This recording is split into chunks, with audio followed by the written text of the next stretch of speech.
Welcome to Real Talk with Shaun, everybody. This evening, I have the pleasure of speaking with Shaun, who is trans, and an author, I might add. I'm glad to have you. Thank you so much for having me. We know how people judge. And so I think that you're very strong to walk in your truth. And I love it. I love it. I appreciate that. Absolutely, man. Absolutely. When did you even know that you were quote unquote different or born in the wrong body, if I may? Well, that's always a different question for me. And, you know, for every trans person is different. But for me, I never felt like I was born in the wrong body. But I did not realize that the body that I had wasn't what I thought it was when I was a kid. So I have 5 brothers and a bunch of male cousins, and we all hung out together. That's all we did. It was, you know, the group of us. We did have a few female cousins that hung out, but I always hung out with the dude. It was always on rooftops and jumping fences and stuff like that. And it wasn't until I probably was about 7 or 8 when I realized that the things that were going on with me were a little bit different than them, because that's what my mom always dressed me up and did the whole bows and frills and all that. Yeah. And I was always the kid that was like ripping everything off all the time. But it wasn't until then that I realized that like my body parts didn't match, if that makes sense. Absolutely. So, I mean, at that point, you know, it kind of threw me off a little bit, made me have to kind of reevaluate the situation when it came to who I was and everything. And I started to kind of close down a little bit. And then I'm gonna be honest with you, once I went to 6th grade and they did that whole sit you down, I don't know if they did that for you, but they said, you know, all the females in one class and all the males in another class, and we're gonna talk about your body and anatomy and all that.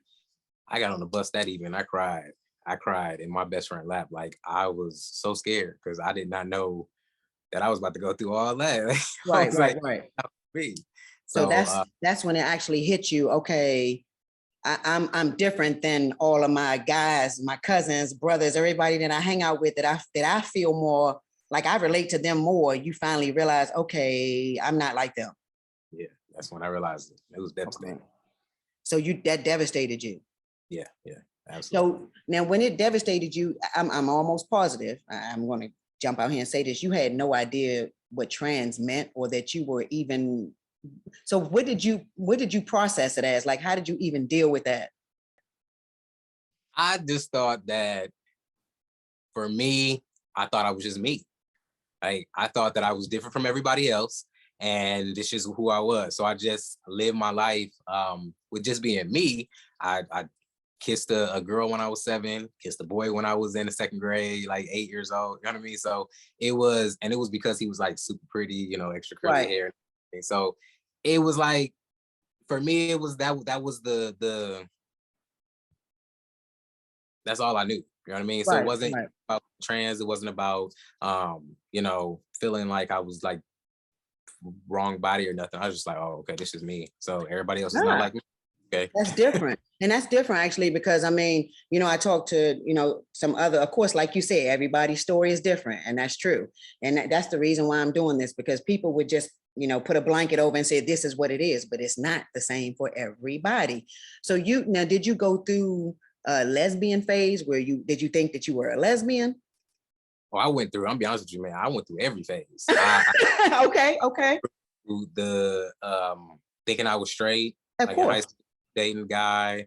I went through thinking I was bi because I always liked girls too, and then went through like being a bi femme, and then I went to being like a lesbian stud, and then I was like no label for a while there, because I just felt like I didn't have to put a label on anything because I wasn't fitting in anybody's box or any label that people had. I wasn't fitting it. So that was, I mean, it wasn't until, to be honest with you, I think I was like 20 years old, 21. And I told like my girlfriend, like, I don't feel like other females feel. I feel like I'm supposed to be treated like a dude. And she was like, oh, that's how all studs feel. And I was like, oh, okay. So you ran with it, like, okay, then this is normal. My people. Right, exactly. They know. I mean, this is one of mine, my own. Right. So, but that it never went away, apparently. Nah. It didn't, because the stud thing still didn't get it for me. People being around other studs, I ended up joining a stud fraternity, and being around so many different types of studs from across the country. I realized that I still wasn't fitting with them. Like they had a common ground that I still didn't have, because she wasn't, what she's told me wasn't right. They didn't have a mentality that they were supposed to be guys, and they were supposed to be treated as men and out here in these streets, Right. and we're treated as female masculine. That's why I was like, that's not why I'm not a gentle woman. Difference. It's a difference, because you're still treated like a woman. Yeah.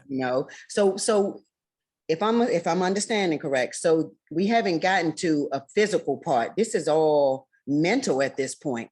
This is in your head, so it has nothing to do with the physical attributes yet. Now, when did that part come into play where you realize, okay, because at this point you have breasts, because so are you like, okay, now the mental, and I look at the physical, of course, when do they collide together and start to be like, okay, not only am I feeling this way up here, my body don't match? It happened over a period of time. So it really started happening when I was probably about 17 or 18, because my mom, we didn't have a lot of money growing up. So I mean, she was like a lot of Black mothers, a booster, you're gonna make sure your kids got what they need. Well, at the time, Eddie Bauer stuff. So like me and my brother wore the same size. So all we wore the guys Eddie Bauer stuff. So I was comfortable. I was good. Like I was in there. And then she started getting, better income. She's, graduated from school and all that. And then it was hoop earrings and, boots and skirts.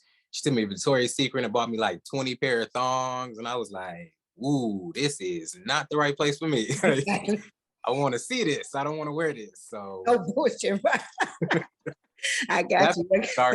But it wasn't, I'll be honest with you, it wasn't until I got married where I got with a woman where she was like, no, for real, like studs don't think like this. This is not the way that everybody thinks. Yours may be something different. And I started researching it, and I met somebody on Downlink back in the day, and he exposed me to it. And he was like, this is what it is, this is who I am. And from then on, I was like, this is my people. Okay, exactly. You found where you fit right there. And that's actually ironic. It's funny to me, and not a ha funny way, because I mean, I'm lesbian, of course. I'm gay. So it's like, and I'm pretty, how old are you, if I may ask? 38. Okay, so I'm 50, and a little difference, but still, nevertheless, I know when I was coming up, I had never even heard of trans, didn't even know what it meant. You barely heard gay. Nowadays, people are really living and walking in their truth. I actually went through a phase. I would just pray that I would wake up and be a boy. You know what I'm saying? But I don't have my mind doesn't want to be a boy. Like now that I'm older, I've settled into the fact that I'm lesbian. So it's amazing to see me and you went through the same similar stuff. I didn't want to wear no dresses. You couldn't pay me to put a dress on, but I need people to know that there is a difference. He's trans and I'm lesbian, and the stories overlap some, but I just don't have that. My mind does not identify as a man. So when you say that they finally said like you didn't, no, you're not like gay. You're past that.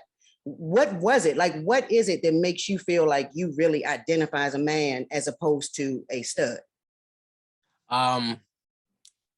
It's just kind of like the way I feel, and my thought process. When I was a stud and I would go out and about, I would get mistaken for a guy a lot, and I loved it. I was like, oh, okay, this is where it's supposed to be.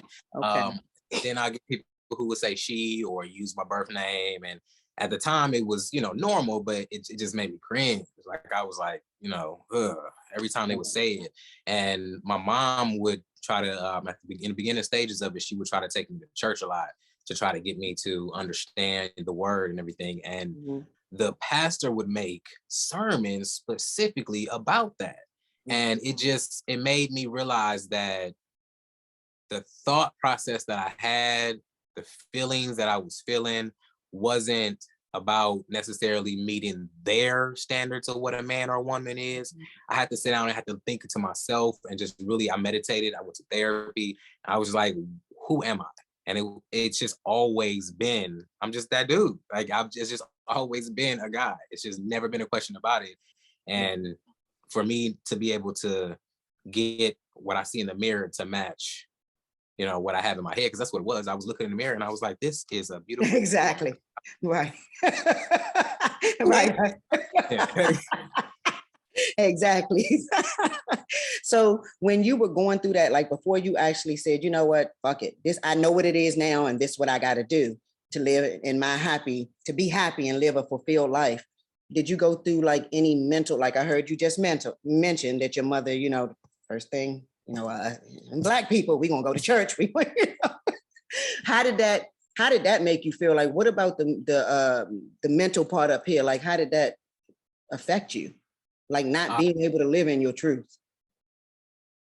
Well, as a kid, when my mom's, I think, I'm gonna be honest with you, she will never admit it, but I think my mom knew something a little bit different about me They when I do. was underage. Yeah, my pops would They tell can me all say day. what they want. He was like, I knew. Like, Point blank. I knew you was right, my son.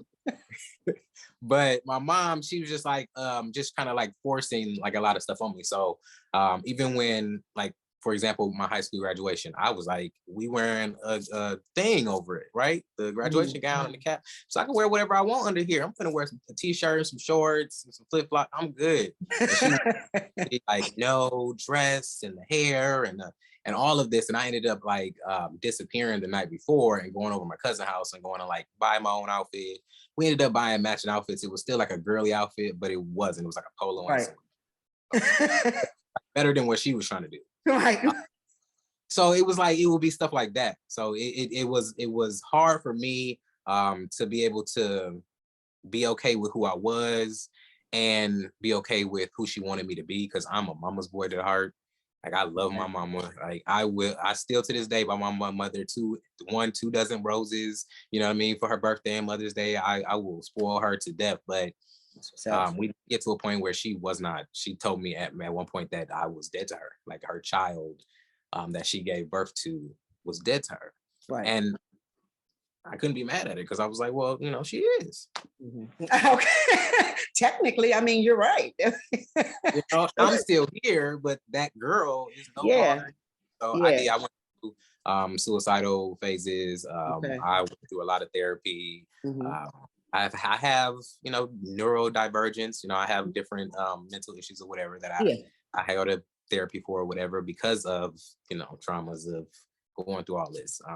Yeah, I can only imagine, because I mean, you know, it's like I said, they overlap as far as like me being gay and you being trans. But so, you know, of course I went through things too, not, you know, growing up in the 70s and 80s, not being able, you know what you know, but you don't want nobody else to know, you know. So I definitely know how that could feel, going through something like that and not being able to tell nobody, talk about it. And then when you do, the way they handle it is to say, let's go to church. That's not going to change who I am. So what age? My mom used to tell me, you just want to be different for the sake of being different. She's like, everything that I say, if I say go left, you go right. And I'm like, oh, one of those moves, right? Anything I say, you want to do the opposite of that. I know how that is. No, this not that ball game. It's not even close to it. So when did you finally, at what age did you say, you know what, I'm doing this and this is what it is and I'm going to run with it? Let's see, it must have been, I got to use the year to figure out how old I was. You know? Your ass get old, man. You know? Let's see. Oh, I was about 23. Yeah, okay. So I was about 23 when I said, okay, this is what I'm gonna do. I got married when I was 22. And after that I was in a place where I felt comfortable. Exactly. My mother had fallen out. I was building my family. I was ready. I wanted to be a father. I wanted to get my wife pregnant. You know what I mean? Like, those were the things that I craved. I didn't want to like conceive a child. Like, I wanted to have those type of experiences. So you never wanted to go that route as far as like carrying a child. Like, you never ever wanted to do that part and get it over with. I thought about it. You thought about it. Mm-hmm. So what made you not do that? Just my mental. I didn't think I was gonna be able to handle it. When me and my wife was together, the first time, we're on our second round, but when my wife and I were together, that's all. when we were together, and we were married the first time, I thought I wasn't gonna be able to like financially do it the way that we wanted to do it. Because Okay. at the time, now it's a little bit cheaper, but then it was like you have to have thousands of Oh, dollars, in you're right and about insurance that. covering nothing. Yeah, So I was like, I can do it. I want a child myself, and I thought about it. I talked to my therapist about it. I prayed on it. I meditated on it, and I just my mental is just not strong enough to go through I get it. I get it. And I can understand that because that would have, I definitely can get where you're coming from because that again would have brought the a reality that that's not where you are. And that, so I definitely can understand you not going down that path. So what about, so have y'all decided that she would carry or what's the news on No, that? I actually because that this was like I don't say like 15 years ago. So Okay. at It's this off the point, table. yeah, we don't. I'm not gonna say that it's off the table for me to be able to have a kid because of course for men we can have kids until whatever. Okay. Yeah, you're right about that. As long as she doesn't have to carry it, she fine. So now I did hear that. So I'm going to go ahead and go there real quick. So y'all are trying to work things out or back together. Yeah, we are back together. That's We what's were up. married for some years and we parted for about a decade and then came back. Yeah. They always say, set it free if it come back. So It's this meant must to be the be. one right here. And it's funny because you started your transition with this same woman, right? Yeah. Oh, that's what's up. Yeah. Okay. So that must be where it was meant for you to be. And then with your transition, how did she deal with the mental part of it? Because I know that taking testosterone had to change who you were. It changed my thought process, like the way that I Okay. handle. So who I am has always been the same, but Okay. it would just change the way that I responded, and sometimes it made it my temper shorter. Like I'm gonna be honest with you. Before my temper was like smaller. It wasn't small. I've always had a hot, I've been hot tempered, but Right. for me now, being like older and everything, it's calmed back down. I mean, when I first got on, I was like popping off left and right. And I had to why, we had our issues. So That's funny because I've heard that before. Like that's what I'm laughing because I've heard that and I've heard like people talk about, especially when somebody's in a relationship and the person's transitioning, they're like, you're gonna have a ride ahead of you because I mean, it does change certain things. Like you just said, the temperament is one of the things that I heard about. takes everything that is you and it just takes it to a higher level. So it's not changing who you are, it's just gonna escalate everything. So if you already had like a hot temper, then it's gonna get worse. You know what I mean? If you already like, I know people who will say, being on the hormones make your sex drive really high. Mhm. That's not true. But if you already got a high sex drive, it's gonna It shoot. enhances it. Yeah. Wow. So whatever your level is, it's gonna take it up a little bit higher. That's all it is. So it doesn't do it on a, like you said, on a, not you just said that. So because men have they say men have a higher sex drive than a woman. So do you notice any differences in you or were you already like that? I always had a very high sex drive. Okay. Very. Okay. So now So it's off the damn charts. yeah, I was. Oh, Yeah, shit. it was bad. That first year, it was bad. I mean, yeah, it pretty much anywhere at that point. You were rolling them in, rolling them out. It was bad, but I got it after. It's like being a teenager though. Again, it's like as soon as you Yep. get on your hormones, like hitting 14 or 15 as a boy.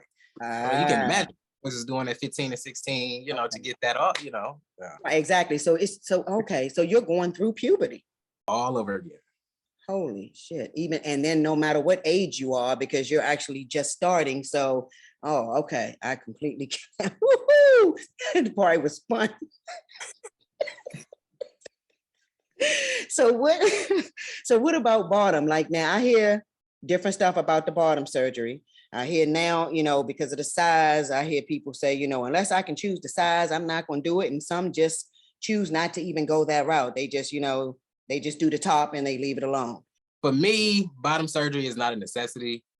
I don't with being on hormones and everything, depending on your family. A lot of people don't believe it, but if you pay attention to the males in your family, then you'll know what you're gonna go through when you're on hormones. So, my family is my brother says it all the time, and I hope this is not too much for the show, but my brother No, it's says it all. not. says, he a grower, not a shower. So that is Okay. the way my family Okay. is. So Right. the growth that I received in the time frame has been enough for me to perform just as Are any you other. kidding me? Are you serious? Yeah. Now And that's funny because I have a friend that told me like it got long. So that is real. yeah. Real to And the point where you can actually penetrate. yeah. Wow. Yeah. Wow. I did now. That's something new for me. So then if that's the case, then yeah, there is no need to even That's go why people bother say with any size. That's why they like, if I can get a bigger size, then I'm good with it. But I'm like, I'm be honest with you, I'm comfortable where I'm at. I'm good with what I got. I mean, I feel you and on on that, top of that, man. I don't want to lose any sensation. So, that's a huge fear for me. Like I love sex. I don't want to lose anything. Exactly. So is that a known fact or you take a risk of losing sensation? You take a risk. Have you ever ran into a problem where somebody like shunned you because you were trans, like trying to date them? But you've been dating this woman now, so. Yeah. Oh, well, I'm poly. So she still dates other people. I date other Okay. people. Okay. But Okay. That's a yeah. whole nother damn conversation, man. Yeah. I mean, living your best life. That's what I call that. man, people say that, but it is not easy. Trust me, it is not as easy as people think it is. What, trying to split your time up? Yes. Okay. And we're trying to make accomplish my own goals. You have limited time when you're trying to do your own stuff anyway. So Absolutely. I mean, I gotta have me time, then I gotta give it to her and give it to her. And that's what's up. Have you ever had any bad experiences with anybody? Yeah. I know you asked before, like the relationship stuff. I've had people shun me just dating because they didn't know, and then when I told them, they were like, "Nah, that's that's not my thing." Which I would actually prefer that. I would prefer that over dating somebody and get into a relationship and get into a point where they start to like. I've gotten into a situation where people were disrespectful Right. and use that as ammunition in arguments Yeah. and things like that. Like I would rather you just tell me I ain't your thing. Absolutely. Absolutely. But yeah, I've had people try to fight me. I was like 25 when I had like a 50-year-old man try to fight me because I was trans. No, because you look better than him, probably. I mean, you know how that goes. I'm pretty sure that's all that was. The comments I get on TikTok are like, because I have a TikTok page, so the comments I get on there are ridiculous, like all the way around.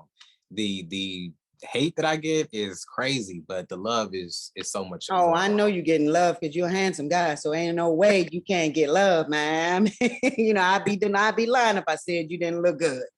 Do you tell somebody right off, like when you meet them, or do you kind of let them get to know you as Shaun first and then let them know? How does that work? It kind of depends. When I'm dating people, like if I'm in a workplace and I start, feeling somebody, they start feeling me. We become like, work friends type of deal. If it goes somewhere more than that before it becomes romantic, then I will let them know. But I always throw out the question in general conversation about trans people, Just to see where their head is. Yeah, if I start out and you give me red flags, there's no reason for us to have a conversation. Because I don't want me to be the reason why you change your mind. You know what I mean? Because you're right about that. You know what? That's actually cool right there, because I mean, people will do that, and that's when people. I mean, they can do it anyway, but if they change their mind and they didn't like it, that's when they'll throw shit up in your face later on, because you never liked it in the beginning or had a problem with it in the beginning. So I can see where you're going with that. Have you ever had anybody say like, in a sense where you deceived them by waiting until it got close to being romantic as opposed to telling them right off the break? Yeah. I had I had one incident where I interacted with a young lady and we had like a one night stand situation and she didn't know. It wasn't planned. I'm gonna be honest with you. I was young, I was drinking, you out partying, you doing things. I get it. Like club bathroom type of deal. It just kind of happened. So when she met me later on, she met me through some friends that we had in common, and they, were open about it. It was before I was able to. I don't like when my friends tell my business. Like, let me tell it if I'm gonna tell it in face to face. So my friends at the time told her, and then she came back and was like, "I can't believe you. I didn't even know." And then she flipped out because she said I made her gay. Oh my God. Of course she would say that. I mean, of course, do we do gay sex? I mean, hey, Sandy, you're not gay, sweetheart. So, can you please tell everybody what you have going on? I know you are an author. I'm definitely going to get your book. So please tell everybody where we can follow you, where they can purchase your book, and what else you have going on. Well, I'm on most social media. You can follow me on TikTok, Instagram, at I'm_free. That's PHREEIM_free. And you can buy my books are available at freewords.com, Linktree / Shaun J. Free. I also have my books are.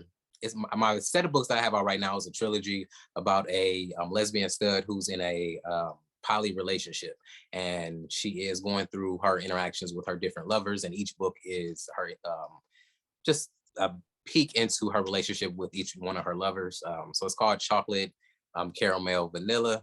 So each one of them are different flavors Oh of that. yeah. So it's like erotica, romantic, all of that mixed into it. So it's pretty good. And I'm working on a book now called Her Mother, My Love, which is a story about a stud nanny who falls in love with the child that she's taking care of's grandmother. I love it. I love it. All available. Be available at freewords.com. I'm also I run a small business where I have I'm getting lost for words right now. I run a small business for natural skincare. There we go. I have eczema, and I also have hidradenitis suppurativa, which is basically means that I get like a lot of really bad hair bumps. So I created a line for trouble skin to be able to resolve those issues with natural products and not having to put a lot of chemicals in our body. Oh, so that's soaps. Jan Soaps, jansoaps.com. Find us on TikTok, Jan Soaps, TikTok, Instagram, Twitter, we're everywhere. Pinterest. And we're going to make sure we follow him, y'all. Definitely. And buy the book. We're going to support him. We got to support our people, y'all. Appreciate it. I want to thank you so much for joining me, Shaun. And I do have one last question before I let you go. Will you promise me to always spread peace and love in this world? Oh, always, always. I appreciate it. And I appreciate you.